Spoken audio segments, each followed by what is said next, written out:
this is for, I want to say this for the people that are not on here. Um, so I know I don't get a lot of the DMs, but I mean, I have been getting some DMs, but unbeknownst to y'all, like Sal and I sit down and talk a lot about Zamunda, where it's at, where it's going, what the plans are, how well we're doing, constantly critiquing ourselves and constantly trying to figure out ways, um, one, for us to be better providers as far as the call outs, and two, figuring out ways to be better teachers so that people are getting it. Keeping it a stack without, like, hopefully nobody takes this person. Actually, I don't care if anybody takes this personal. It is extremely disappointing to see some of the things that have been done over the past couple of weeks. Plays that I know for a fact went at least 250%, and yet somehow that ended up being a losing trade. Um, over risking on the $500 challenge. Like, what? Why are we? Why?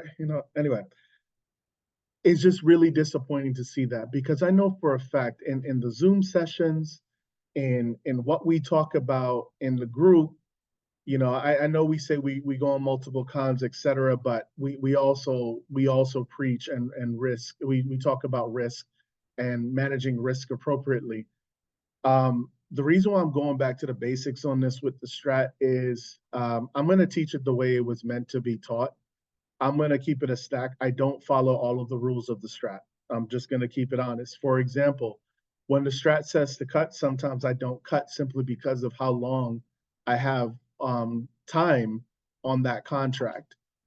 But if you follow the simplest rules of the strat, I believe at the end of the day, it will allow you to do these things. It will allow you to hold on to your winners longer, but justify why you're holding on to the winners. Like, you have tangible reasons to hold on to the winner, not hoping it'll come back, hoping that it'll reverse on you, hoping that it'll come back in your favor.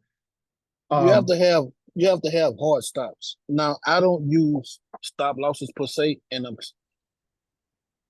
kind of hesitant to even say that. I use strictly invalidation points. And I've seen some people use 50% of the previous calendar, and you gotta be deadly accurate on that shit. And what I mean by that, hey, when it reached that threshold, you get your ass out that trade. And I ain't gonna sugarcoat that shit. You get your ass out that trade, and it's on to the next one, or you get a re-entry.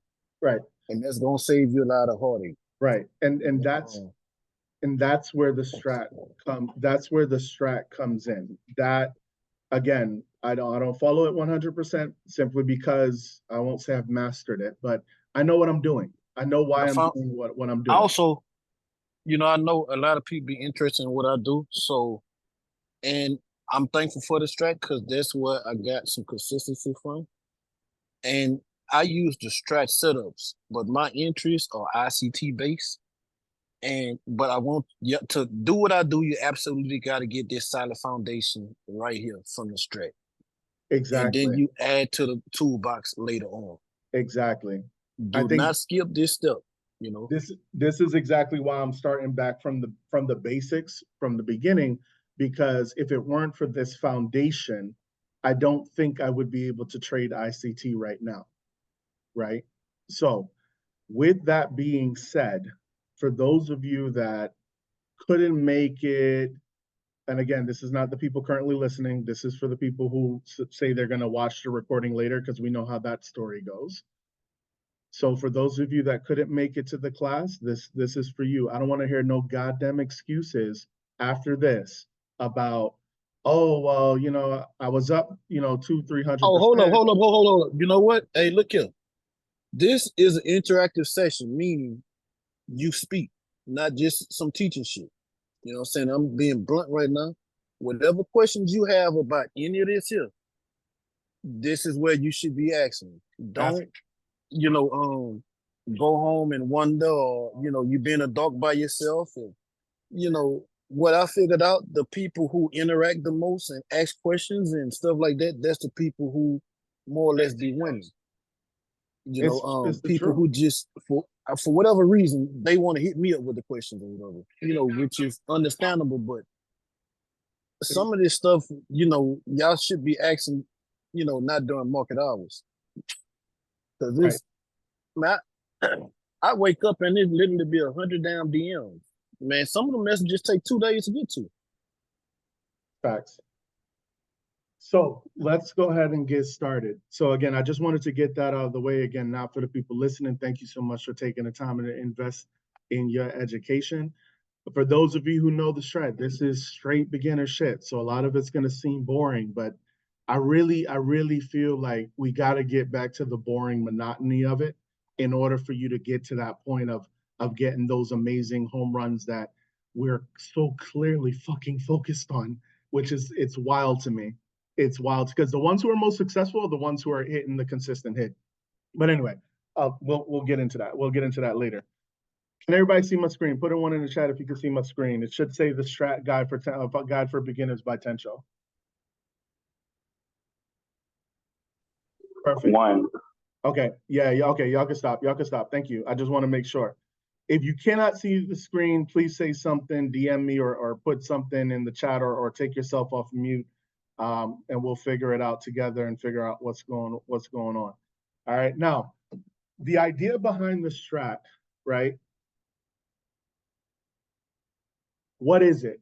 It is a strategy that purely focuses on price action strategy. Technically speaking, you need zero indicators when it comes to the strat. Yes, we do have strat indicators, but you need zero indicators. However, I'm going to take this time to talk about the first two indicators. One being the strat assistant, which in my opinion is a little bit more of the watered down version. The other one is the strat teach or strat v teach 2. I'm going to take the time now to write it in so you can take your time to go ahead and write it down. It's in Trading View.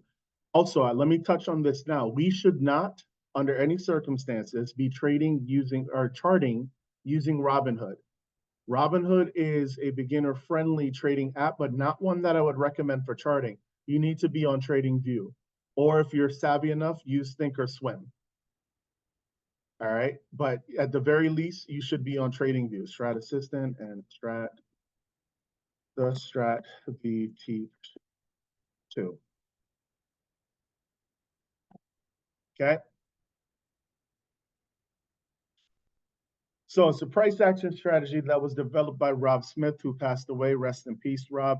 It can be applied across all assets, Forex, bonds, stocks, and crypto. We use it primarily in this group towards stock options, but it can also be used towards those other assets. What do we focus on when we are talking about the strat? Or what is the idea behind the strat? The idea behind the strat is that it allows us to hold on to our winners, justifiably so, and it allows us to cut our losers. We defend our winning positions, we cut our losers no matter what. But more importantly, we trade objectively, not subjectively. In other words, we trade what we know to be true. In other words, we trade what the chart shows us. We don't guess. There's no guessing like, oh, well, it hit my stop loss, but maybe it'll reverse. No, if it hits your stop loss, you're done. You're out. Period. There's no FOMO. Okay. Even if it reverses on you, you're done. You move on. Why? Because you know the market is always going to provide you with another money making opportunity. It baffles me why we're so stuck on a play that is not going our way in the hopes that it'll run up. Meanwhile, there's other tickers you could have gotten into that still run. So back to what I was talking about. We trade what we know to be true. We trade objectively, not subjectively, right? So if the chart is not showing us a reason to stay in, then we get out. There's always going to be another opportunity to enter in, even if it is the same ticker. All right. There are three simple universal truths. Before we get into that, I want to talk about the three different scenarios that when it comes to the candle types. I've gotten some questions about this when it comes to the candle types, like what does that mean when you guys are talking about that, or if Some of the other strategists will say, oh, go ahead and check out this thing, go ahead and check out this particular ticker. And then I get a DM like, what do you mean by inside? What do you mean by directional? What do you mean by outside? What does that symbolize? And I think some people don't understand what that necessarily symbolizes, right? Like, for example, inside bar. Why do we like inside bars so much, especially at the end of reversals? Because they symbolize consolidation and a potential reversal back to the upside, right? But you have three different ways that the strat scenarios are going to end. That's it. Three. Very simple. A candle is either going to close as an inside bar or it's going to close as a directional / continuation bar, or it's going to close as an outside bar. That's it. It's only going to be one of those three scenarios. In order to understand those scenarios, you also need to understand the anatomy of a candle. So on the left side, we have a bullish candle. Down at the bottom is going to be the low, right? If it's bullish, the bottom side is going to be where the open is. The bottom of the body is going to be where the open is. The top of the body is going to be where the close is. And then the top of the candle, the upper shadow, if you will, is going to be the high. It's in reverse on the, as far as the body goes, when we're talking about bearish candles. The top of the body is going to be the open. The bottom is going to be the close. The low, then you have your lows, which is the lower shadow. And then you have the highs, which is your upper shadow. Please try to understand the anatomy of a candle, because that is what's going to allow you to understand actionable signals and why they're important and what they represent. So for example, if we get a candle that has more of an upper shadow versus a body, right? Let's say the body's down at the bottom, that sets us up as a shooter. What does a shooter represent? We're going to answer those questions. Same thing for a hammer. What does a hammer represent? We're going to answer those questions as well too. All right. If you have any questions about candlesticks, please don't hesitate to ask. All right. If you don't understand candlesticks, if you don't understand what they represent, please don't hesitate to ask. Moving forward. So we're going to talk about a scenario one. It's actually my second favorite scenario. The threes are actually my first. Two bars, not so much, right? I like getting in on things for reversals, and two bars are generally continuation. Those are probably going to be the bars that you use more so to stay in a trade, right? If you're getting a bunch of continuation bars, more than likely that's the direction that the trend is going in. So if you get, let's say, 3 or 4 or 5 continuation bars heading down, then obviously it's in a downtrend. If they're heading up, then obviously it's an uptrend. But looking at the inside bar, all right, it's when the high or the low of the current candlestick does not exceed the previous candle's high or low. What does that represent? That represents consolidation. In other words, nobody's in control, right? It's really important to look for inside, especially when you get inside bars that come after a 3-bar, because that's exactly what this is, right? What you're seeing is we had an aggressive move, and now we have consolidation setting up for the next move. Consolidation is setting up for the next move. Even if you look at it from an ICT standpoint, accumulation, ultimately, what does accumulation do? It sets up for the next move. So when you see that consolidation, that inside bar, if you will, what is it doing and what does that represent? It represents, one, nobody's in control, bulls or bears. Nobody's in control. All it represents is consolidation. Okay. Now, yes, you may have an inside bar that closes green. You may have an inside bar that closes red. And yes, you may develop a bias that says, oh, well, okay, well, we're probably going to head, up or down, or we're going to head up because it closed green, or we're going to head down because it closed red. That is not always the case. So I really want you to get it stuck in your head that inside bars represent consolidation. It is the next move that we're looking for after that consolidation that will tell us who's truly in control.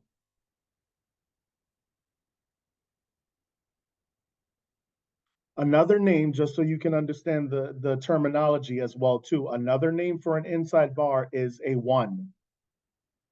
So if you hear us talking about that, like ended one or inside or whatever, we're talking about a consolidation candle or consolidation bar, whatever way you want to classify it.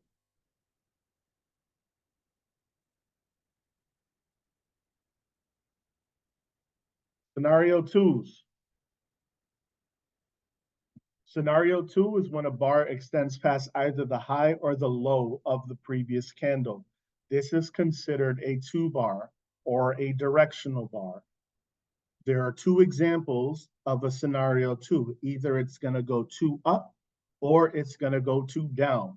If it is a two up, or if you see me write in the group to you, what I'm saying is that the candle went two up. If the current candle breaks the high of the previous candle, that's exactly what that means.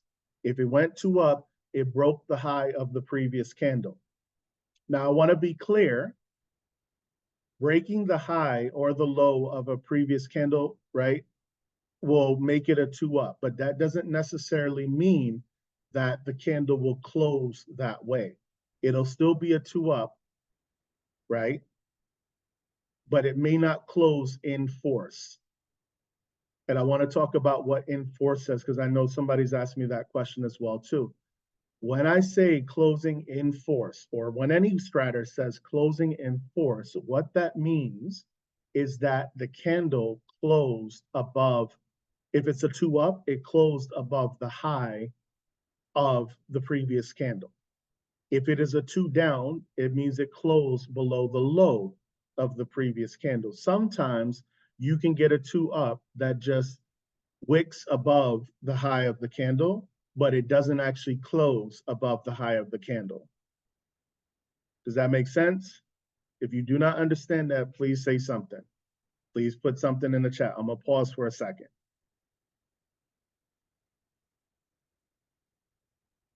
Okay. All right. So we understand what a two up is, and we understand what a two down is, and we understand what a scenario two is. Scenario two is a directional or a continuation candle. All right. Two up if the current candle breaks the high of the previous candle, two down if the current candle breaks the low of the previous candle. And this is just showing you two different examples. Right here, we have a two up that ended in force. Why did it end in force? Because it closed above the previous candle's high. Here we have an example of a two down candle. Why? Because it closed below the low. Excuse me, because it broke the low of the previous candle. Now it closed in force because it closed below the low of the previous candle. All right. Scenario three is, in my opinion, the most important scenario, or my favorite scenario. Scenario three is when a bar extends slash breaks past both the high and the low of the previous candle. It is considered a three bar, or AKA an outside bar. Or if you hear us say, hey, SPY going outside for the day, that's exactly what we mean. On the daily candle has gone three or outside. In other words, it broke both the high and the low of the previous candle. An outside bar or a three bar is also a broadening formation on a lower time frame. It is showing you that price action is expanding. We'll get into broadening formation shortly. Now, a scenario three cannot occur without first being a scenario two. A scenario three is an aggression bar because it is a two that has reversed to the other side. So in order for it to go three, it first started out as a two up or a two down. Hence the aggression, because for example, this outside bar started as a two down. It broke the low of the previous candle. Actually, this was also an outside candle too, but either let's focus on this candle for now. It broke the low of a previous candle, right? So at this point, when it breaks that low, the bears are in control. Here's where the aggression comes in. The aggression and therefore the reversal. The bulls started buying it up and adding the buying pressure. right? And I'm pretty sure along the way, the bears probably closed out their positions, therefore adding to that buying pressure, allowing this three candle to go three. Excuse me, the two candle to go three. That's exactly what happened here. Three candles, oops, my bad. Three candles are especially important because usually after the three candle, you're probably going to get either a continuation move to the either the upside or the downside. In this case, we got the continuation to the upside. All right. But I really like three candles, especially when you're catching it at either the bottom or the top of a range, right? Because that tells me that this is the point of resistance where there's probably orders, put in place to then reverse the trade. So there were probably a lot of buy orders around here, around this area, that allowed this candle to then continue pushing up. I hope that makes sense. All right, but just remember this, in order for it to go three, it needs to start out as a two up or a two down. That's where the aggression comes in, right?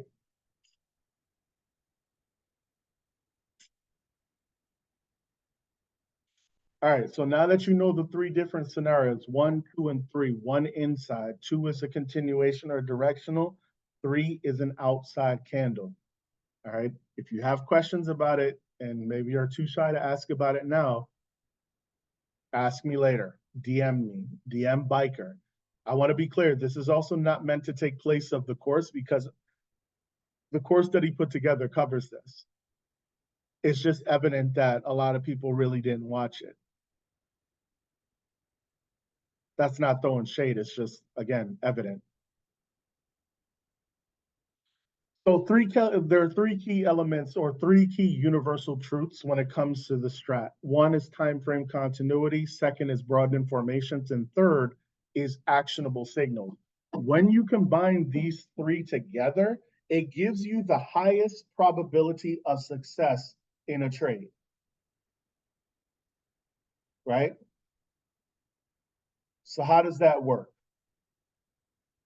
With the broadening formation, right? We always talk about catching reversals at the bottom of a broadening formation or at the top of a broadening formation, right?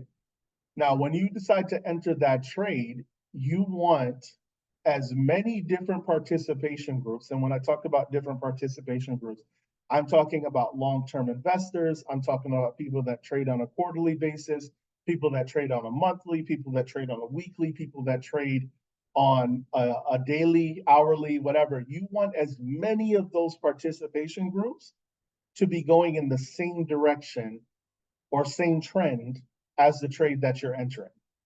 In other words, you don't want to jump into calls if full time frame continuity is bearish. It's not ideal. I'm not saying it won't be successful, but it's not a high probability chance of that working out. So you look for the bottom of a range of a reversal, and you want to enter the trade when it has full time frame continuity in your favor. And then where the actionable signals come in, they tell you when to enter. Does that make sense? Combining those three together, they tell you when, like, you're looking on a broadening formation for either the top or the bottom of a range. When you enter the trade, you want full time frame continuity to be in your favor, as many different participation groups as you can. And then to know when to enter, you're looking for that actionable signal, right? I'm trying to make it as simple as possible. I know there's little subtle nuances I can talk about, but since I'm treating this truly as a beginner course, I'm trying to make it as simple as possible. The actionable signals tell us where to enter. The broadened information tells us where we are in the range, right? If we're at the bottom of the range, we're looking to catch something back to the upside. Why? Because of the higher risk to reward. There's more room. Broad informations are just a series of higher highs and lower lows. Price is ever expanding, right? So you want to catch things at the top of a range because now you have room to the downside. You want to catch things at the bottom of a range because now you have room to the upside. It's not always that you want to catch things or you want to continue with calls at the top of a range because then you have potential for exhaustion, but we'll get in on that. Let me pause here because I see 2 questions in the chat. So Jose, are the actionable signals, it breaks the previous high or low? So actionable signals are 5 different types of candles that we're looking for. And yes, they will either, 4 of them will break either the high or the low of the previous candle. One of the actionable signals is an inside bar, so therefore, no, it will not. Because again, inside bar signals consolidation, so it's not going to break the high or the low of the previous candle. Matt, if you want to come on to, or I think that's, I can't remember how to pronounce your Discord name, but yeah, Yeah, if what's you, up, man? what's It's, up? it's Dunkerfella. Dunkerfella is my name. Yes, thank you. When you say time frame continuity, do you mean like the same strat combo on multiple time frames, or strat combos that all point that the price is going in the same direction? What exactly, you know what I'm saying? I'm trying to clear up time frame continuity. Perfect, good. So let me, hold on, let me see. I can't remember. It's been a while since I've done this one. Yeah, actually, perfect. So when I'm talking about time frame continuity, if you look down here at the bottom, I'm looking for all of these time frames to the majority of them to be in the same direction of the trade that I'm entering. Not necessarily that they all have strat combos. Now, that would be a plus though. That would be a plus, but I'm not necessarily looking for all of them to have strat combos. For example, the quarter could be green on the month, but no strat combo, right? The month could be green, the week could be green, but then I finally see it. Oh, excuse me.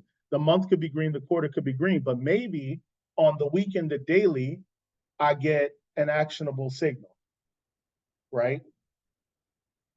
So getting that actionable signal, such as let's say it's at the bottom of the range, and I'm getting the hammer, which is one of the actionable signals on both the week and also the daily. Let's say Friday closed that way. So now I'm looking to probably jump into that trade, going calls starting on Monday if it triggers to the upside. Why? Because the time frame continuity for me that I look at, because I'm a swing trader, is the quarter, the month, the week, and the day, right? So if those 4 are in agreement with each other, or what's the terminology? So confirmation with each other. Confluence, I think the people confluence, right? Confluence, confirmation, it's all the same. It basically, Yeah, it's all the same, all the right, same. as long as they're all in agreement with each other, then I can feel comfortable jumping into that trade in that direction, right? Again, this is not 100%, but it gives me the highest probability for success when I join those 3 together. But I hope that answers your question about time frame continuity. Okay. So for y'all, just real quick, highest probability trade occurs when there's full time frame continuity. In other words, when you have all the different participation groups, you got people that trade on the quarterly, you got people that trade on a monthly basis, you got people that trade on the weekly, daily, etc. So when they're in agreement with each other, in other words, confirmation of full time frame continuity, that gives you the highest probability of success that that trade is going to be a successful trade for you. Okay. The goal is to identify who is actively in control on any given time frame, whether they're buying or whether they're selling, right? Regardless of whichever one they're doing, you need to align your trade in that favor. So if they selling, like for example, I know it's because of earnings, but Nike, right? Nike bombed this week, if I'm not mistaken, right? So I'm pretty sure full time frame continuity is bearish. Would I be jumping into calls right now for next week for Nike? Probably not. At the very least, I would at least look for some sort of a reversal on a maybe a larger time frame, but I probably would not. All right. And then, yeah, again, the continuity. All time frames are in agreement with each other. They're pointing in the same direction. Let me pause here. Oh, okay. You just said that. Okay. All right. Now, I want to be clear. I don't always wait for every single time frame to be in agreement, right? What I personally look for is, for example, I would want mostly the higher time frames to be in agreement with each other, right? Or even a situation like this. I'm a swing trader, so again, I look at the day, the week, the month, and the quarter, right? If I see something like this, the day, the week, like everything's green except for the week, I'm gonna go look at the week and I'm gonna see how that candle finished out. If it was like, if it's like a slim body that can easily reverse, I'm probably still gonna enter that trade. I'm probably still gonna take calls, right? Because I know the higher time frames, such as the month and the quarter, are probably going to, well, not probably, they more than likely will win out.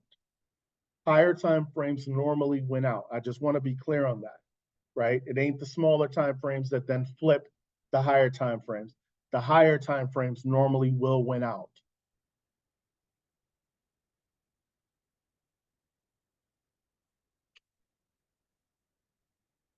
All right, before I talk about broad informations, any questions about time frame continuity?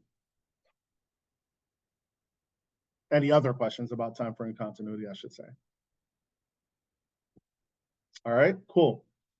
So with broadening formations, we use them to discover price, right? So price doesn't actually move, it aggregates. So you kind of have to think about it as I either look at it as like a tug of war between the buyers and sellers, or maybe like two sumo wrestlers in the ring, right? Bulls on one side, bears on the other, right? For every buyer, there must be a seller, right? And where the buying pressure comes in, sometimes you get some sellers that are selling off, which allows the buying pressure to kick in, and vice versa. Buyers will close out their position, which will allow the selling pressure to kick in, right? Bottom line is though, price is always going to expand. It's never going to stay like, yes, it may consolidate for a couple of days, it may consolidate for a few weeks, hell, it may consolidate for a couple of months, but eventually it's going to expand either to the upside or to the downside. Stocks trade in a series of higher highs and lower lows. Because we know this, and when I say we, I'm talking about straters, and I'm talking about straters that also use other strategies. Sometimes we can jump the gun, right? When we're seeing things at all-time lows, or sometimes we can jump the gun when we're seeing things at all-time highs, because we know eventually that price is going to expand back to the other side, right? You don't believe it to be true? Check the charts. Go look at the charts on higher time frames. It may not happen immediately, but eventually price does expand to the other side. I believe if you look at COVID, there was a couple of lows that got taken out on SPY with that COVID drop in March of 2020. And I'm pretty sure at the time when shit was running up, I think before that drop, people were like, oh yeah, we're going to continue higher. But what did price do? It expanded to the other side before eventually coming back and making its way back up. Okay. So with stocks trading in a series of higher highs and lower lows, from this we can draw broad informations. And I will do a different class with broad informations, because the last time I taught this was one of the areas that most people learning the strat really struggled with. That's not a jab at anybody. It's just, I get it. I understand. Okay. Broadened formations also show us potential areas of price exhaustion as well too. Bottom line is, when you see a previous high getting taken out, whether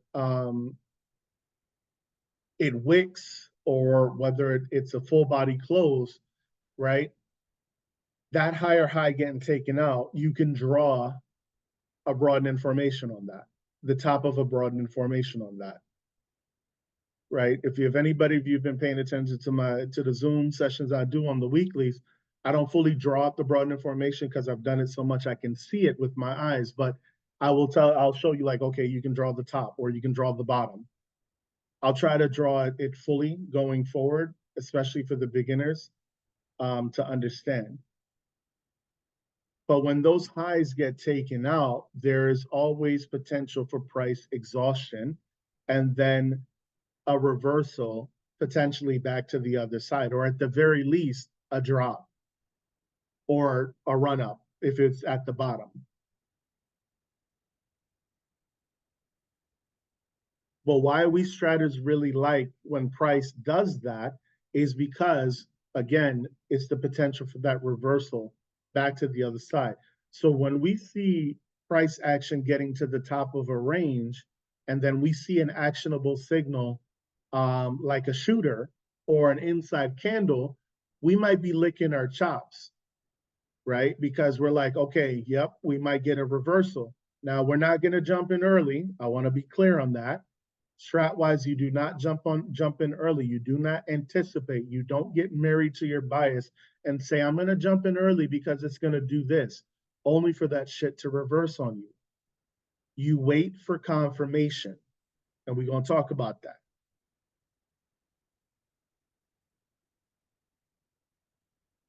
So yes, if you don't understand broad informations, you're more than welcome to ask questions about it now, but I will probably do another session. I'll probably do the Wednesday session, just drawing out broad informations, right? And the reason why they're so important, again, because it lets you know where price is in the range. Now, you can also have multiple broad informations. I want to be clear on that. And you can have multiple broad informations on different time frames as well, too. For me, what I look for is when price is taking out either a previous low or a previous high. That's usually when I will draw out the broad information. I'll wait for the candle to close, of course, and then I'll probably draw up the broad information at that point. Because I know from watching price action, it's more than likely going to come back to retest that same broad information. And if it fails, then I know to look for some sort of an actionable signal and catch that reversal back to the other side. Let me pause here because there's a question. Are these only drawn off of 3 candles, or it can be any candle? But a 3 candle, let's say you get a 3 on the daily, right? If you zoom in on, let's say, the 4-hour, you can draw a broad information from that. Case in point, hold on one second.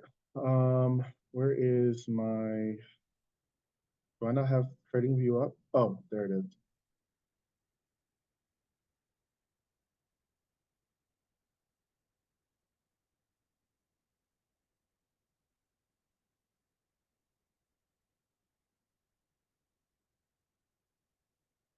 Okay, everybody see?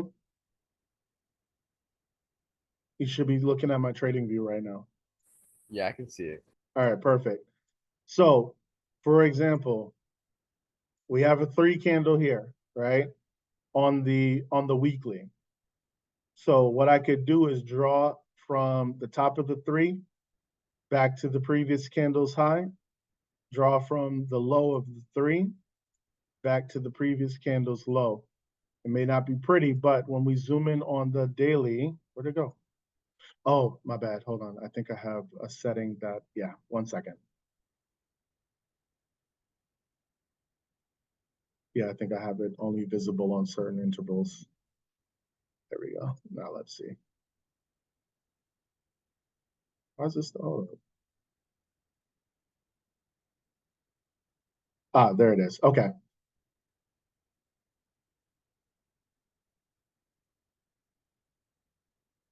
Right. So now you see on the daily, right? On the weekly, I drew the high of the 3 back.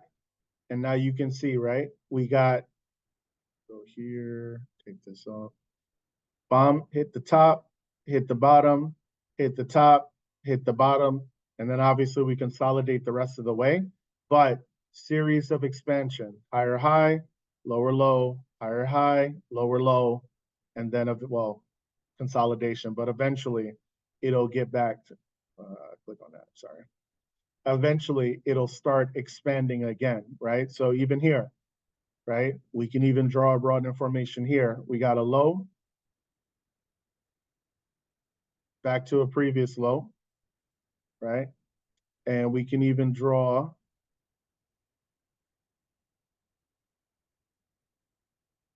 one second. There we go. From a high, actually, that's not really perfect. That's straight. Yeah, no, that's wrong. That's wrong. My apologies, guys. Here we go. High back to a previous high, right? And therefore, again, expansion. Low, high, low. It did make a higher high, so technically still expansion, just didn't make this higher high. It just took out highs from here. Low again, then we make a high again. So again, I mean, you can draw them for days, honestly. Boom, there, that's a right, and then go from there. I know I'm probably going crazy with it, but I'm just illustrating that you can have multiple broad informations, one, and then two, from those three candles, like your question that you were asking, you can draw a broad information. Then on a smaller time frame, that that broad information would show, right? So that three is price expansion. Why? Because the three made a higher high and it made a lower low. Hopefully that makes sense. Coming back to, all right, good. Coming back to, let me see. Back to here, back to there, boom. Okay. Yeah.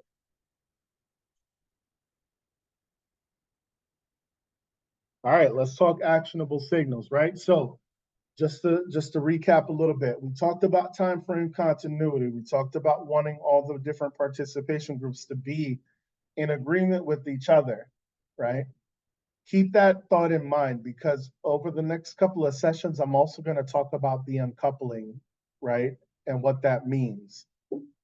Because when I'm talking about time frame continuity, again, you want the different participation groups to be in agreement, but you don't want them to be coupled together. We'll talk about that a little bit later. But I do want to just introduce the terminology, which is uncoupling or uncoupled, right? So with time frame continuity, we want all the different participation groups to be in confirmation, confluence, or in agreement with each other. Ideally, we want to get into a trade when it's at either the top or the bottom of the range, right? Better risk to reward. And then what we're looking for, how do we know when to enter, is when we get an actionable signal. These 5 signals gives us a reason to enter the trade. First is an inside bar. We do not trade inside bars. In other words, we don't enter the trade during the inside bar, right? That is an easy way for your contract to get chopped the fuck up and for theta to screw you over if you get in on a consolidation bar, especially if you are doing it with a lower expiration, like if you got same day expiration, or if you got maybe even a week expiration and the day is just chopping, that theta is just burning the shit out of your contract. All right. This is really important because I know a lot of you trade a lot of high theta tickers. And I'm not saying that in a negative way like you shouldn't, but it's really important to remember that. All right. Especially if you're a swing trader. If you're a swing trader and you're trading a high theta ticker, I would recommend not entering that trade during an inside bar because all that'll happen is it'll get chopped up and you'll end up losing on that trade. Or worse yet, it may go, but because you got scared because it was going in the red, you exited the trade. And then now what makes it worse after that is your FOMO then kicks in and you're like, oh, well, it ran up. So the next time you do it, you decide to stay in only for it to, F you over even more. So we don't trade inside bars. We only trade the break of an inside bar, whether it breaks to the upside or it breaks to the downside. Again, inside bars are consolidation bars.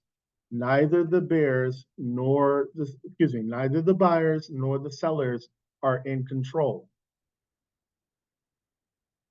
The reason why we wait for a break of the inside bar, because it usually leads to expansion after that.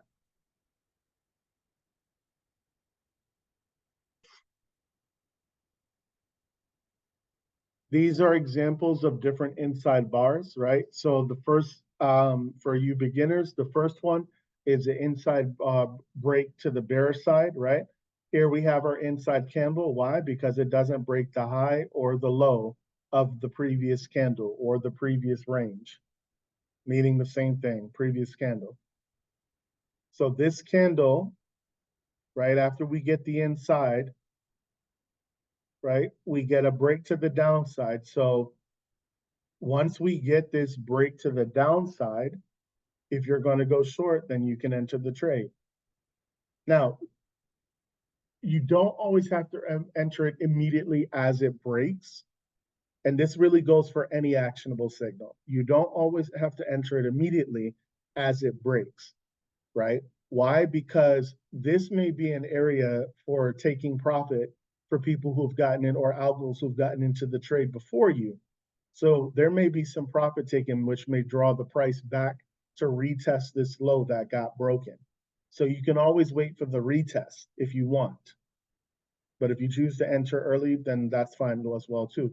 As a swing trader, we have, like, I have the luxury to wait to see if it'll come back and retest that entry, and then take that if I want to. Or I can choose to enter early, entirely up to you. As you trade the strat, you'll get more comfortable with making that decision. Okay.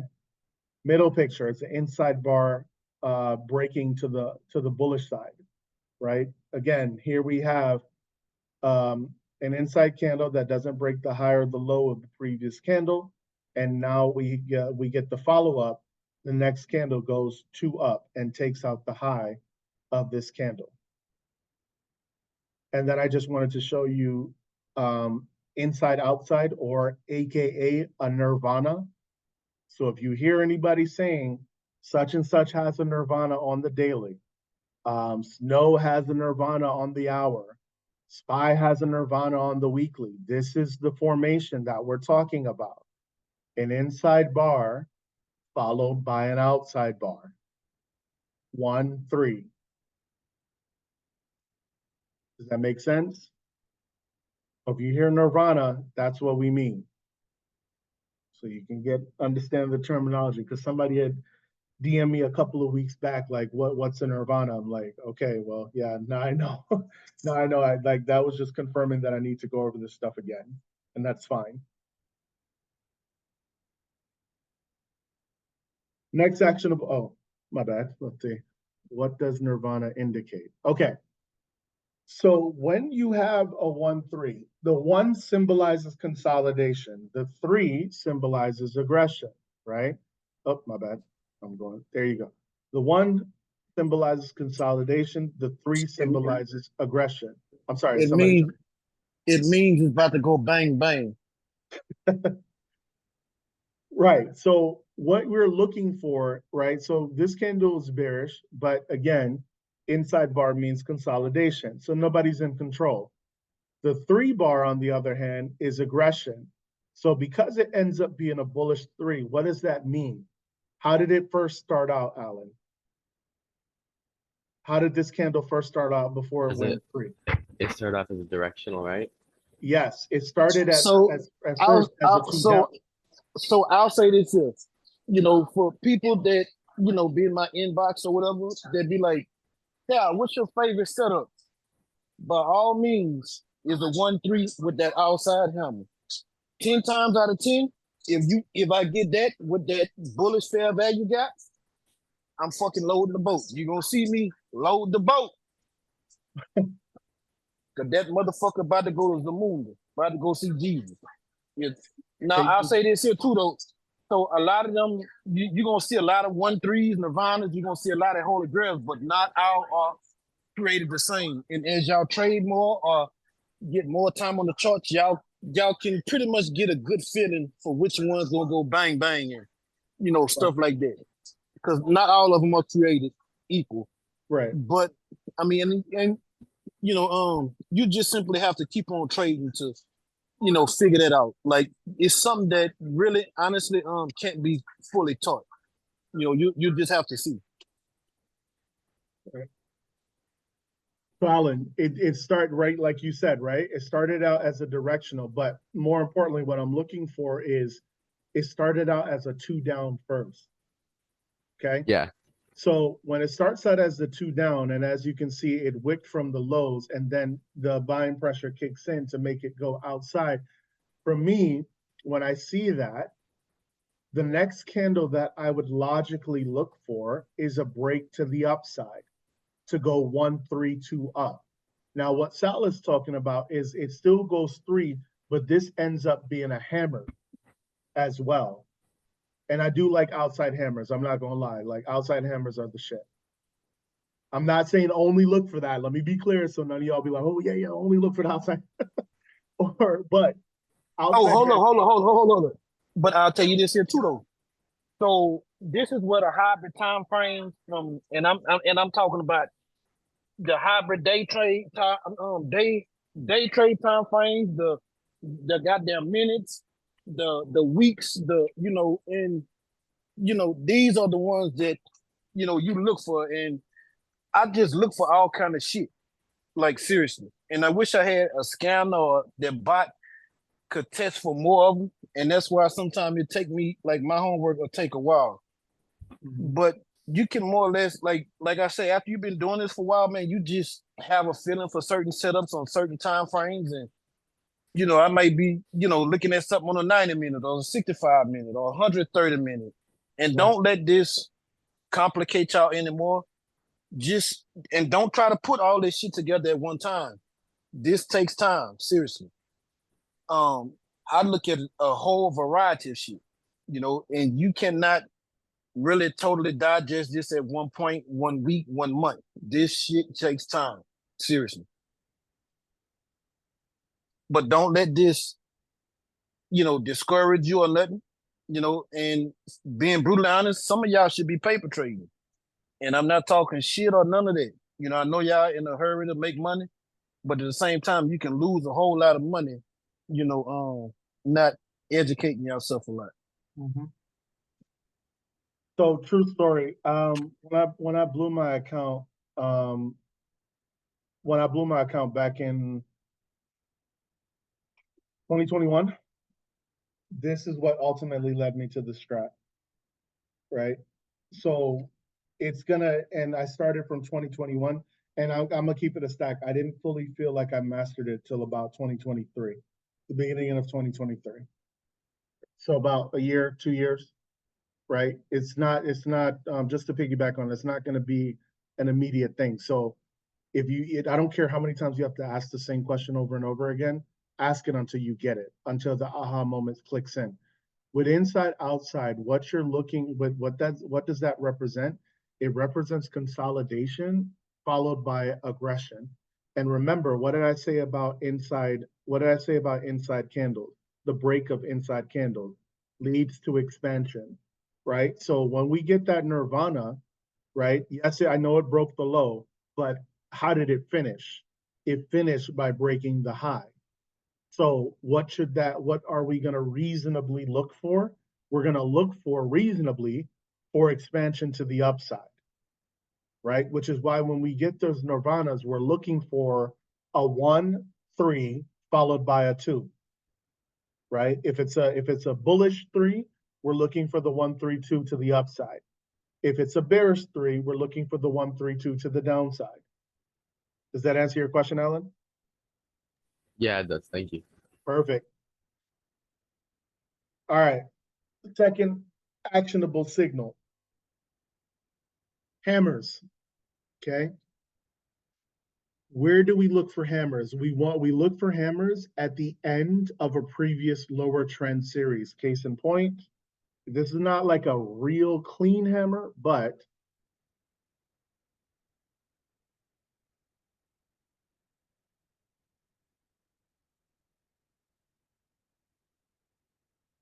no, it was on the weekly. Yep.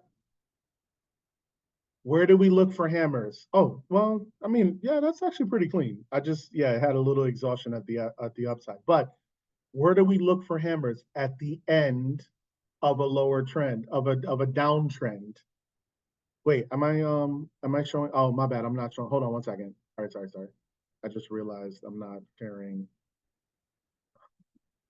If I'm not, it used to give me the option to select multiple windows, but for some reason it's not really giving me that option. Yeah, I don't know why. It used to give it to me, but all right, let me just switch screens. Boom. Okay, so looking at AAL, right, as an example, where do we ideally want to find hammers? We want to find hammers at the end of a downtrend or during a downtrend, a lower trend series, right? That's ideally where we want to find this actionable signal. Okay. So switching back to the PowerPoint, it signals a potential reversal off the lows, right? The open and close are usually in the upper 33rd percentile of the candle. In other words, hence the hammer, right? Because the body of the candle is at the top. The hammer goes in force, right? On the next candle when the next candle breaks the high of that hammer candlestick. Why do we expect this to work? Because the wick or shadow, if you prefer calling it a shadow, I call it a wick. The wick of the candle, this wick down here, right here, of this candle represents exhaustion of the long side sellers combined with ill-timed new short position. So when the ill-timed new short positions, when this candle breaks the low of this previous candle, and this is why I say you don't always have to be the first one in. When it breaks the low, you got people loading up on this. Oh yeah, it's about to continue. It's about to continue bleeding, right? Right? Wrong. Because all that happened is exhaustion of the long side sellers. So they exhaust, right? Closing positions, allowing for the buy-in pressure to kick in, plus the ill-timed shorts. They jump in only for price to reverse on them. And obviously, once it reverses on them, they're then forced to close their position. How does a short close their position? They cover. In other words, they buy, adding to that buying pressure. Hence the 2-2 continuation, or excuse me, the 2-2 reversal. Make sense? I'm going to assume so because there's no questions, right? But that's the reason why we expect the hammer candles to work. And it's important that you understand that anatomy of the candle. So when you're seeing that exhaustion from the downside, again, we wait for confirmation, but that should signal to you like, okay, this is happening at the bottom of a range. We're getting a hammer candle. Okay, so now I'm gonna look for that potential reversal to go ahead and jump in. Excuse me, I got a question. Absolutely. So if the hammer was at the bottom of the downtrend and the strat rule is to get in when the next candle breaks the high, but I'm noticing the next candle's open is above the high. Right. So at what point do you just get in and take whatever strike price you can take, or No, not necessarily. So I get what you're saying. This candle opened up here, which already broke the high. So in other words, you're asking, do I jump in immediately or do I go? Now, actually, there's two parts to that question. Choosing the strike price, we'll get into that when we get into the charts because your strike price will be based on the targets that you have charted out. One. Two, when should you have entered on this trade? So again, you can either enter immediately. Some strategists do that, right? Because it already broke the high. You can enter immediately and hope that it's not going to reverse and it's going to continue to run. In this case, it worked out in the buyer's favor, right? Or you see how this candle came back to retest that previous high that it broke? You could have entered there, right? You could have, hold on one second. I guess I'm talking too much. I need water. Okay. So price action came back down to retest this highs. Now, if it were me, if it retested this high, let's say this is on the daily, or fuck it, let's say it's on the hourly, right? It came back to retest this high. What I can probably do is zoom into either the 30-minute or the 15-minute, right? And catch that reversal back to the upside. So I see that price is coming back down to retest this high. Then I can zoom in on the 15-minute or again the 30-minute and see what price is doing around that high. If I see on that 15 or 30-minute that we're getting that same exhaustion or that same reversal that we're looking for off of this high, then I can use that as the entry and go from there. Or again, if you want to keep it on the same time frame, once I see that this price is, starting to exhaust away from the high, I'll make that choice to go ahead and enter. Right? Does that help? Yeah, that helps. Basically, I'm understanding that I gotta just watching there's two options. You know what I'm saying? Either the retest option or try to Or get the get in best price immediately. on the way up. All right. Right. So for me, like this is how I treat gap fills. I know some people when not a gap fill, excuse me, gap ups or gap downs. I know some people immediately jump into that gap or jump into it and just like, okay, it's going to continue heading down. Me, I may wait for it to try to retrace back up to try to fill that gap. If it ends up running on me and I miss it, then so be it. Because I'm okay with that. I'm past the days of FOMO and missing out. Let me see. Hold on. What's in the chat? I'm sorry. Can you run it back again? I'm still a little lost on the hammer actionable signal. All right. Hold up. Let's try it like this. Stop. Share screen. Let's go here. All right.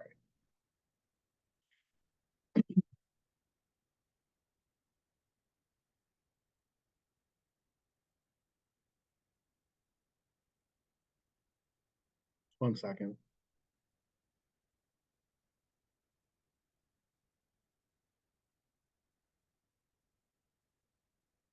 Close enough. Okay.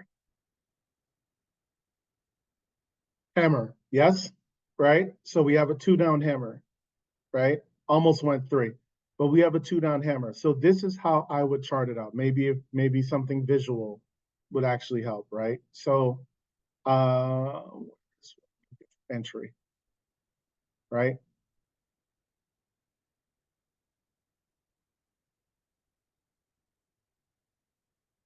Okay.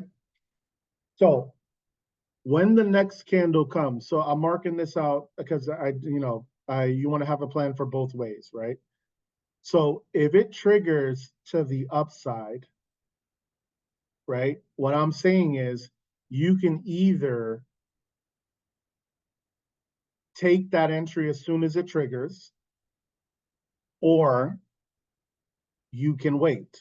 You can wait to see if it comes back to retest the high, right? So if I do, let's play it out. All right. So immediately crosses, immediately triggers, right? So I could have taken that as soon as it triggered the 370, right? Because it's up here at 1389 right now.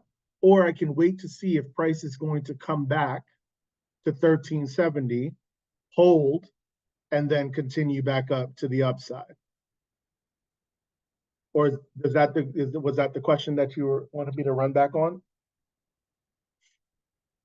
Let me see. Either type it in or take yourself off the mic if you don't mind.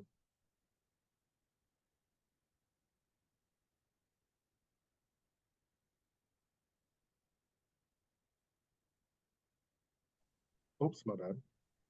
Yes, Okay, good. thank you. What the hell did I just click on? Oh, there we go. Okay. Perfect. Good. Yeah, thank you. No problem. All right.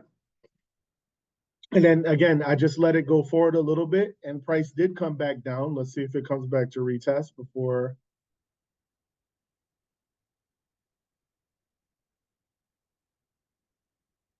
See what I mean about, you see what I mean about waiting? So it did come back to retest. It actually ended up going back below the entry. This is what I mean about you don't have to be the first one in, right? Because imagine you would have gotten in at 1389, and I think that drop took it back down to 1350. more than likely you probably would have cut the trade, only for it to reverse on you. But that second opportunity, that second cross, right? The second cross of 1370, you could have taken that entry, and then here we go, right? So now the trade is in your favor and continuing, and then we even get a gap up the following day. Now, if you swing in, this would be perfect. Even with it going red, that's fine, right? And we can continue on. I think it does continue pushing up anyway. But either way, that's my point with the hammer. With the hammer actionable signal, let me see. How do you know to wait for the retest, or is it good? Well, that's what I'm trying to tell you. You don't, right? How can I put it? You need to be okay with making that decision. If you decide to wait for it to retest and it doesn't, and it just goes, you need to be okay with that. Remember, the name of the game is defense. It's not necessarily offense, right? You're trying to protect your port, right? It's like what Manoli says, and I agree with them. When you put something out into the market, you should put something out with the full expectation of, I can lose all of this, right? So if you decide with that hammer signal, with that hammer actionable signal, when it triggers, if you decide like, okay, I'm gonna wait for the retest and it goes, you need to be okay with that. What you cannot do is let the FOMO kick in, because what that FOMO will do is on the next trade that gets called out, or the next trade that you find, oh yeah, okay, I'm gonna jump in this fucker now, in anticipation of it running up or running down, depending on if you got puts or calls, and it screws you. This is where your mental trading needs to come in. This is the mental aspect of it. I'm not going to take up the whole thing of, I'm not going to preach on this, but the one thing I am going to say is, a lot of you beginners, the reason why your trade does not work or go in your favor boils down to ultimately one thing. You can call it whatever you want, but it boils down to, you have not mastered the mental part of trading. And I guarantee you, once you master that part, you'll see a big difference in your trading. Huge difference in your trading. From your trade selection to your setup selection, to hell, even call outs that get called out. You may not take it because it doesn't meet your criteria, and that's okay. Some things I enter, I cut because it goes red. By the end of the day, seeing, and that comes down to your conviction in the trade. If you have done your homework in the trade, like, okay, keeping it a stat, that McDonald's trade that I called out months ago didn't go in my favor. I had high conviction in the trade. Yes, it went red, right? I didn't cut it immediately. Actually, here's where I fucked up. That trade actually went 40%, and I chose to keep it. I chose to keep it, one, because we had time on the trade, and I'm like, okay, it's just a good start. We're going to keep it going. It ended up going red on me, and when I look back on it, I should have cut it. I should have cut it. I got married to the bias. But here's the thing. What I did not allow it to do is I didn't allow it to fuck me up on the next trade. I still stuck to my same convictions. I stuck to my same setup because I'm looking at the bigger picture, right? If you're consistently looking for the same setups, you're looking for the same scenarios that you're trying to enter into. Yes, are you going to have some bad trades along the way? Absolutely. But the name of it's a numbers game. As long as you are consistently doing well, you can take that L. It's okay. The best traders will still take an L. I guarantee you. Can you ask a question about American? Yeah, go ahead. So, you alerted AL calls, I think, like far out. I don't remember what you did. I think it was like September 20th. yeah. So like learning from like looking back time frame continuity and like I guess my question is you took such a longer swing trade, but like when I look on the monthly, there's I think it's like a three-way down. Like it goes, it's like a outside bar down and then down again on the monthly three times. I might be wrong, but like what made you enter that trade on a larger swing, like larger time Oh. frame, I guess. All right, so not necessarily, oops, what did I click on? I don't know what I just did. Oh, I know what I did. Hold on one second. This, come back to here. Boom. All right, so no threes, right? This was not entirely a strat setup, right? I'm gonna just keep it a stack. It's not a strat setup. It's because I've traded this ticker for a very long time. I know its levels of support. Okay. See?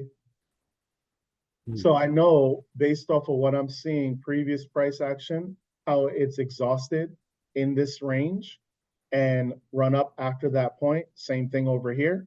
And even over here, right? Even back, what was this? This is the quarter. So back in October, right? Hitting the same exact range, it bounced off of that as well too.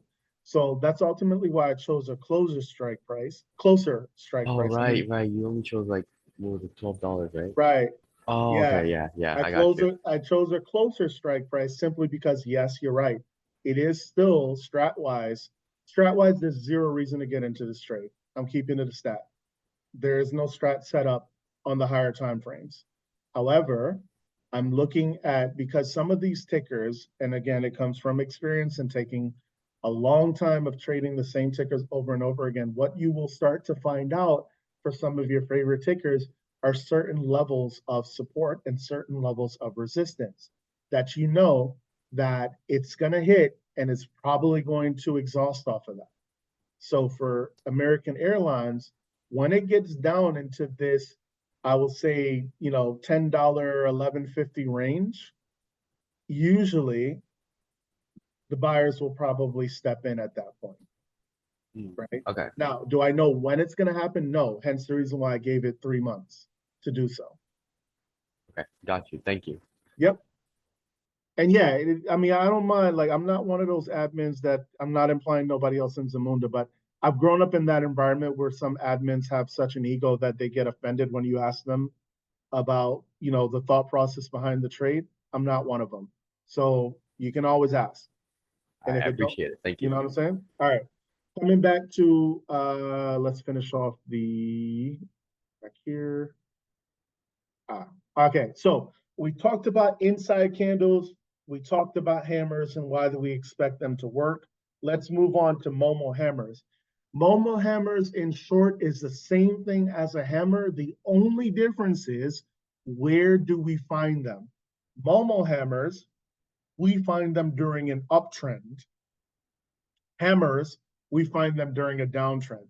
A Momo hammer stands for momentum hammer, forms near the highs of a strong previous uptrend. It goes in force once we trigger above the high of the hammer.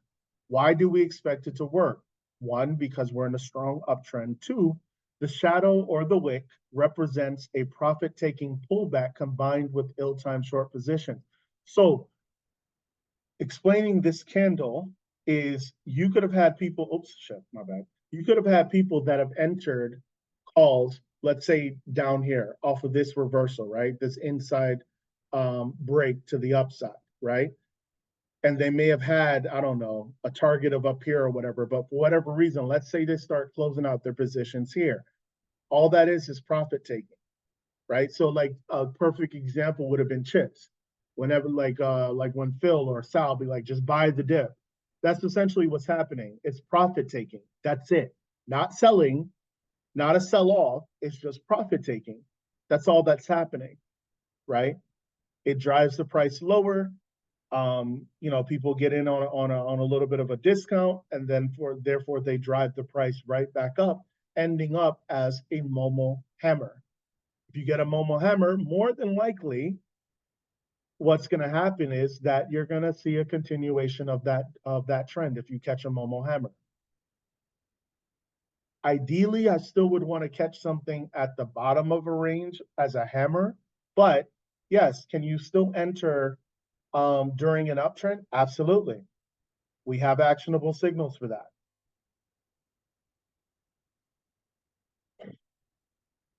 Shooters. Oh, shooters form after a previous uptrend series, right? So we got an uptrend here, a lot of exhaustion. We get a shooter that forms, signals a potential reversal off the highs, okay? Open and close are usually in the lower 33rd percentile of the candle, goes in force when the next candle triggers the low of that shooter. Why do we expect it to work? Because this wick represents exhaustion from the upside, exhaustion of the short side sellers combined with ill-timed new longs, right? Because if you think about it, this shooter breaks the high of this previous candle. So I'm pretty sure a lot of people, when they saw this green candle and you see this candle breaks the high, oh yeah, we gonna continue pushing up. Yep. Wrong. You end up with a shooter, right? And hell, you actually even get it even gets the retest, right? Come back down to, come back down, retest the highs up here, only for again another exhaustion. So you can take that break to the downside, but I also want to illustrate, even if let's say you miss this whole move, you get the retest here. So you don't always have to be the first one to enter in. But either way, yeah, triggers. And as you can see, if you got in the puts on this particular chart, it would have been a really bomb ass day for you.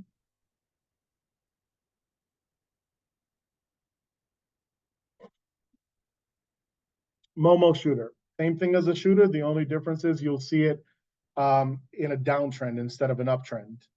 Okay. What does it represent? Short covering pullback, right? The shorts are covering. So, that allows for, the profit taking allows for, the buying pressure to kick in, right? Price starts running back up only for it to get bought back up. The shorts re-enter and then they drive price right back down again.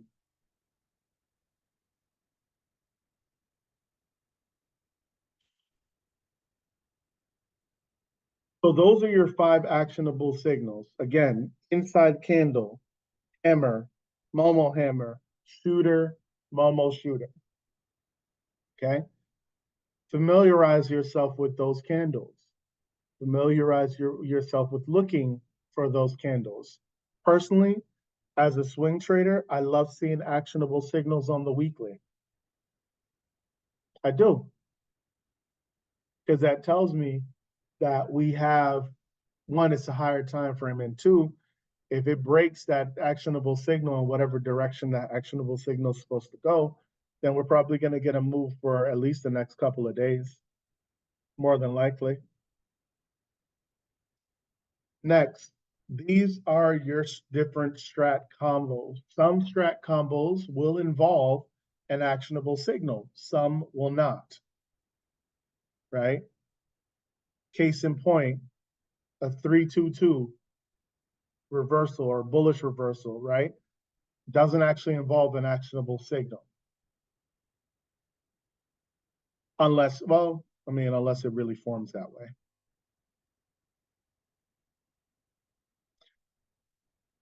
But what I can say is like what Sal said before, you don't have to memorize all of this at once. What I did when I was learning the strat, I focused first on, I think it was 2-1-2s first, right? 2-1-2 reversals, bullish and bearish continuations as well.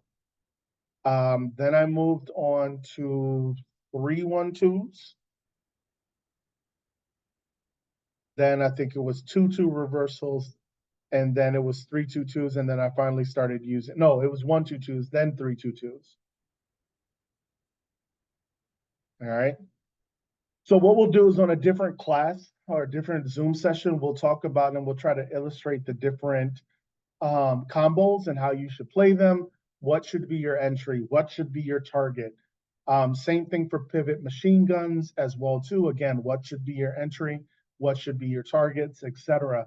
And then we'll go from there. But I don't want to bombard you with everything at once.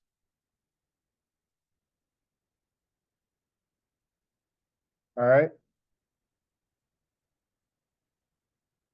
That's it as far as what I'm going to talk about for the strat. Any questions at all? If not, we're good.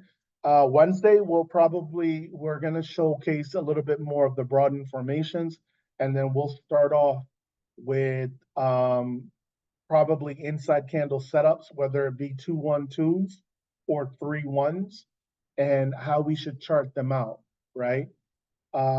Entries, targets, etc. And then we'll also incorporate stop losses as well too. When to get out of the trade, and the different methods of stop losses that stratters use. Okay. So if there no, I'm going to pause for a minute here, see if there's any other questions. For those of you who are already into the strat, thanks for staying for this long. Although I don't know why.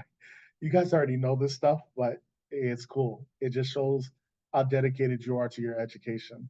For those of you brand new to the strat, I hope this kind of helps.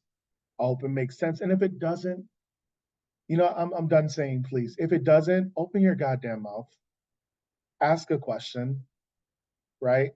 Because I'm gonna keep it a 100. Here's what happens, and this is not. I'm not saying this shit for sympathy, so I don't want any sympathy from this. Here's what happens. We plead with you to come into class. You don't. We plead with you to watch the videos. You don't. You end up staying in a trade longer than you should, and you end up blowing your account. Then what ends up happening is you then DM, more than likely Sal, complaining about it. Complaining like, oh, this fucked me over, that fucked me over, or worse.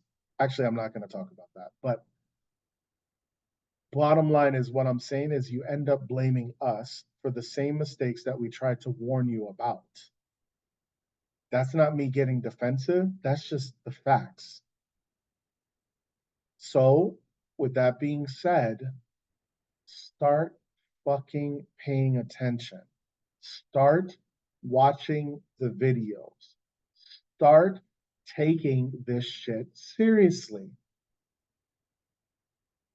You will stop losing money when you decide to start taking this shit seriously.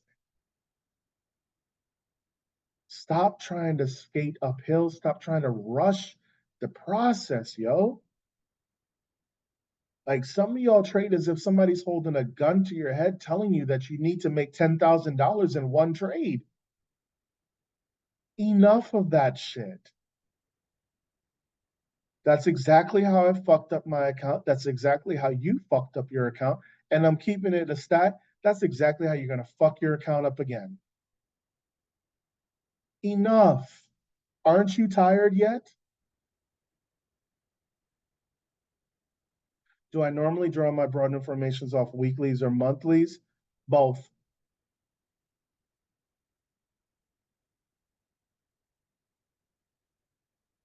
Okay, so you know what? For you, it depends on the type of trade you're getting into. If you're getting into something that's going to be months out, a month, 2 months, or even 3 months out, draw it on the monthly, right? Draw it on actually, because you could still technically draw it on the weekly, even if you're going. Draw it on the monthly, and then for the weekly, if you're going to do something 2 weeks to a month out, or even a month and a half out, draw it on the weekly. You're welcome, Nathir, if I pronounced that correctly. But yeah, bro, like listen, man, I'm done pleading. I don't we don't do the classes for our benefit. We really don't. It's not for an ego thing either. It really isn't. But I'm done pleading with people to come to fucking class. Like again, I don't say shit, but I'm always in the shadows watching. And the very same people that go complaining to Sal about, oh, my account got blown up, da da da, this and that, or whatever, are the same people that I take note of in bikers class, or excuse me, not in bikers class, not in my class, maybe in Manoli's because he just started, but honestly, probably not. Like, how do you expect to get better, bro? That's like I don't know. That's like, taking up basketball and say, hey, why am I not in the NBA? And you haven't taken one fucking shot in the gym. Like, what?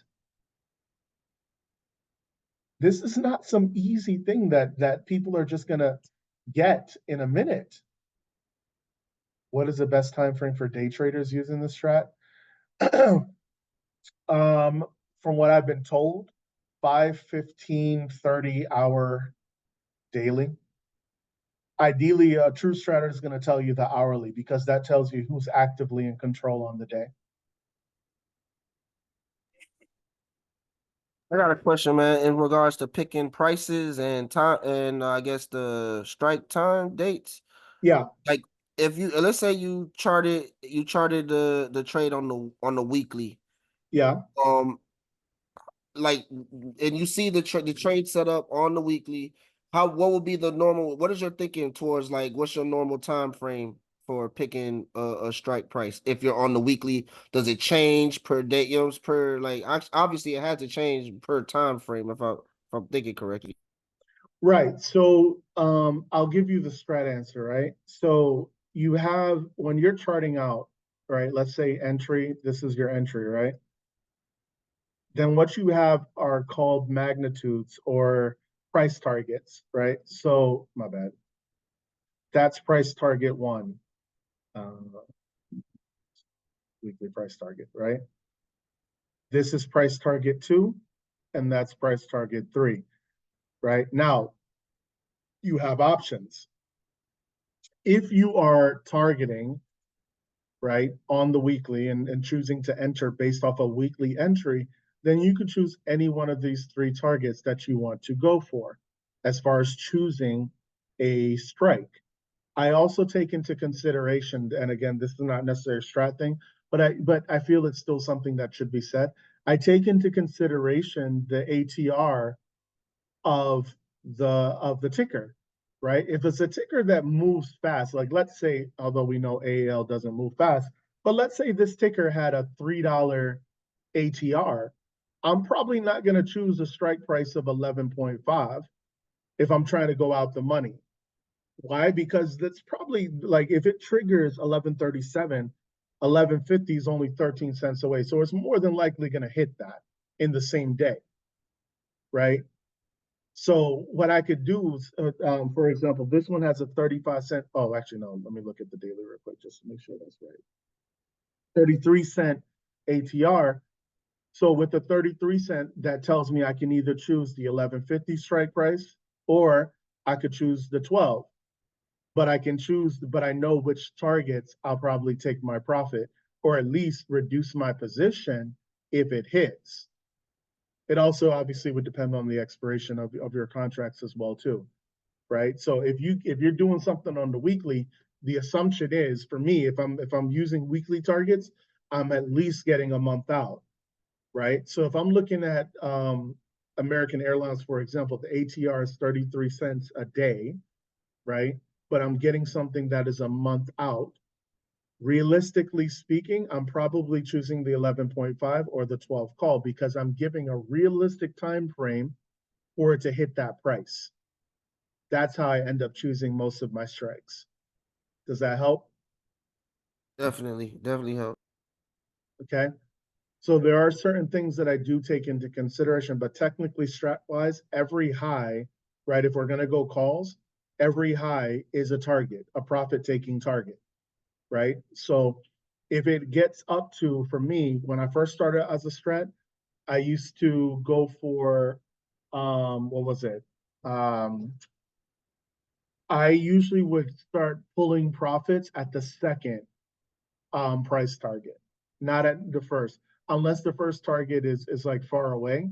But I would usually start pulling profits at the second target, and then like letting runners run either up to the third or shit. If it continues to run higher, then fuck it, I'll take it. We'll talk about also in the next couple of sessions. We'll talk about how to know when to stay in the trade versus when to get out.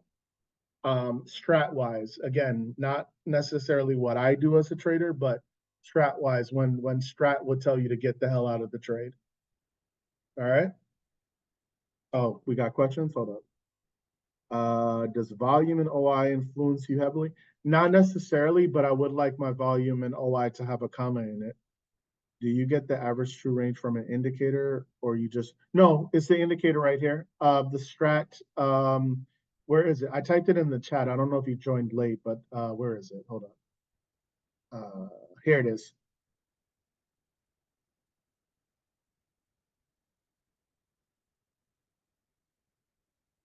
There. So the Strat I think it's called the Strat, yeah, the Strat Teach V2, which I'm showing currently on my screen. Down at the bottom, it shows you the ATR.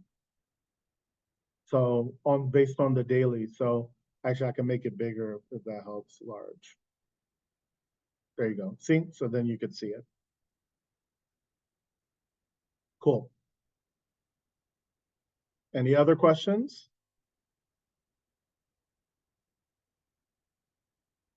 Now, as we continue these classes, here's my expectations. One, that if you're going to adopt the strat, my recommendation, also expectation, is that you first start out following all the rules of the strategy first. And yes, it is, those rules will cause you to miss out on certain trades. There's a reason why I'm telling you to do this, because it's going to help you get over the mental part, which is the FOMO.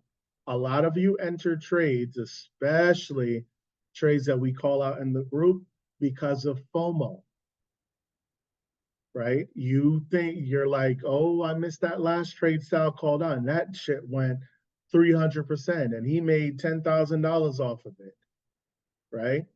Or $5,000 off of it, right? So let me go ahead and get in on the next one. Remember, we're not gods. We're not 100% perfect on every single trade. There could be something that comes out in the news that fucking tanks the market. We all know that Powell giveth and Powell taketh away. Right? So the reason why I'm telling you to follow the rules, because this will help you to build that foundation of following rules, developing your own rule set as you continue to go on, which is going to save your portfolio and prevent you from fucking blowing your account so much. Not scolding you when I say this, but there's zero reason that we should have so many people consistently blowing accounts. I get once or twice, but Jesus Christ.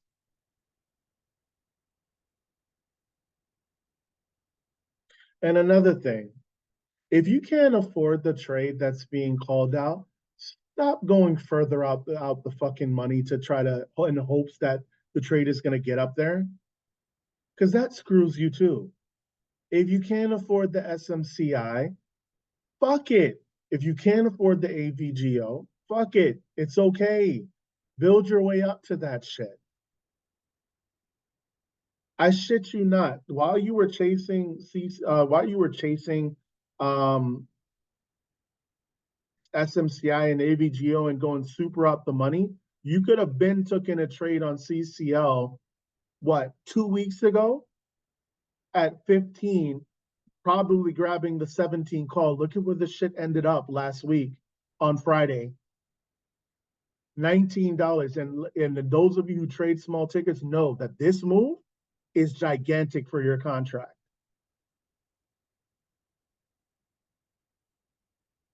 Small tickets can make you money too, if you didn't know. I've actually been very selective about including small tickers in my call out so you can see that they make you money too. I love the Ferrari list, don't get me wrong. I'm not saying don't ever trade the Ferrari list. What I'm saying is protect your goddamn port. If you can't afford the strike price that's being called out, don't go further out the money in hopes that the shit runs up and catches that. Right, exactly. 0.5 to 0.18, and best believe I took my profit off of that.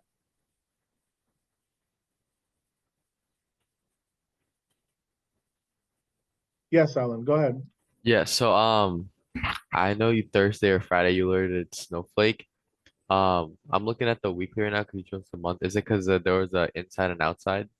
That's why you chose it on the weekly? Why I'm going for round two, you're saying, or why I chose it the first time around?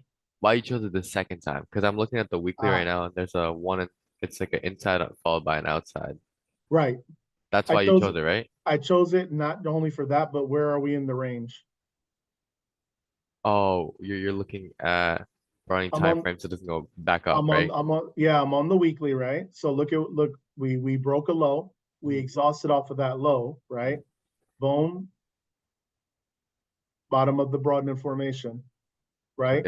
ill timed shorts is gonna your thing is gonna Yep, go up. yep. So I bet. that low got taken out. People, when that low was taken out, you got the shorts jumping in, and obviously exhausted. Now you got that buying pressure kicking in, right? You get that Mhm. outside aggression bar, right? So now we're looking for the 132 to the upside on the weekly. But so there's another thing that I'm going to tell you, and it's not necessarily a strat thing, but just to impart any knowledge, and I hope to God it helps. I get excited when I see stock prices drop. A lot of y'all, I can say like, oh shit, it's done, it's dead, and y'all stop watching it. I love seeing shit. I love seeing shit like snow die, right? Mhm. Because I'm not licking my chops for the puts. I'm licking my chops for the calls, right? Mhm. Because I Yeah, know eventually snow is going to go back up. exactly. Now I just gotta wait as a I swing have a trade. I have another question. So Yeah, like, go ahead. is this because like you're a really good trader? Why wouldn't you wait for like for example like a confirmation of a two or like a slight confirmation? A confirmation of a two. What do you mean? Like Like for a two candle to come yeah, or yeah.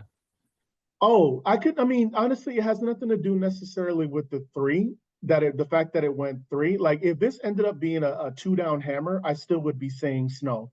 I Okay, still okay, would have got you. alerted. Yeah, yeah, Okay. yeah. I'm sorry, I misunderstood. Yeah, it wasn't just because it went 1-3. This is actually a bonus because it went 1-3. But if this ended up going again as a two down bullish hammer, I, Mhm. I still would be no because it's an actionable signal at the bottom of a range, right? And Awesome. yes, full time frame continuity is not necessarily in my favor just yet, but look at how the month closed. We know that when the next month opens, we can easily flip that green. And then also, I mean, obviously the quarter, not really. Actually, no, we're starting a new quarter. The reason why I like the quarter is because of, again, we're at areas of exhaustion and we are starting a new quarter. So yes, it could go green.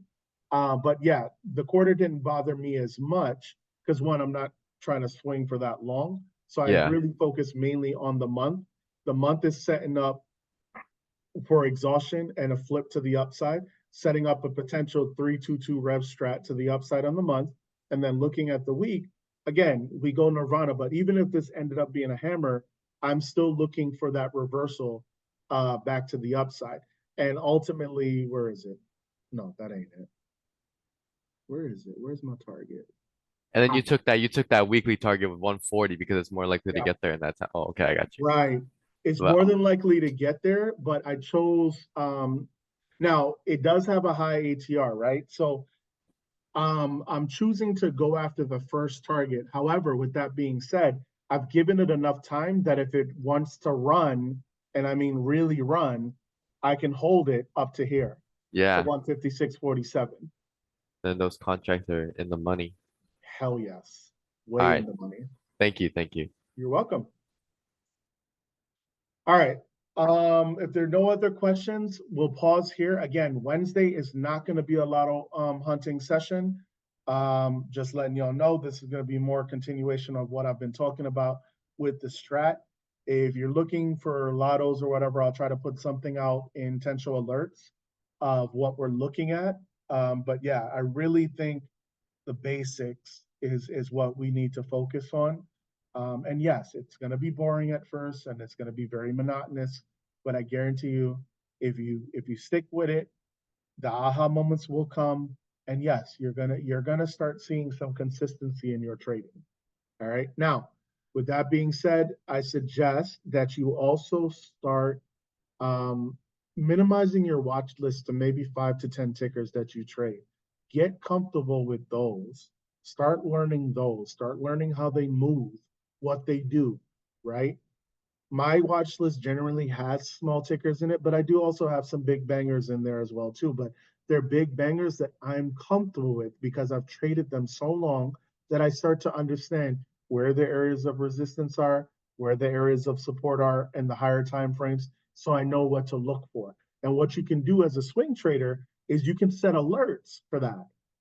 If the price comes back down to a level of support, set a fucking alert. So when it does click off, right, you may not have to enter immediately, but that draws your attention to it. Does that make sense? Nike, on the other hand, Nike, for example, the alert definitely went off, but I'm not going to touch this yet. Because honestly, it still looks like it can continue down, in my opinion. I see no exhaustion from on the higher time frames. I see no exhaustion to the close. So I think, I've marked out 60, and there's also on the weekly, there's a level like 68, I think, somewhere. Oh no, okay, maybe I'm wrong. Or maybe it was on the daily, but I think, yeah, I mean, for me, I think Nike can drop down into the 60s, $70 to $60 range before we see any type of true reversal. Now, what I'm saying by that doesn't mean that next week, like, it doesn't try to, take the gap. What I think is going to ultimately happen is this, that, and then that. This is going to be the move that's going to fake, the bulls out, and that's going to catch them in a trap, and then down we go. Anyway, just my theory. All right, let me see, chat. Yes, okay, good. All right, y'all have a good night. When this is done converting, I'll go ahead and post it in the Tensho weekly Zoom session channel.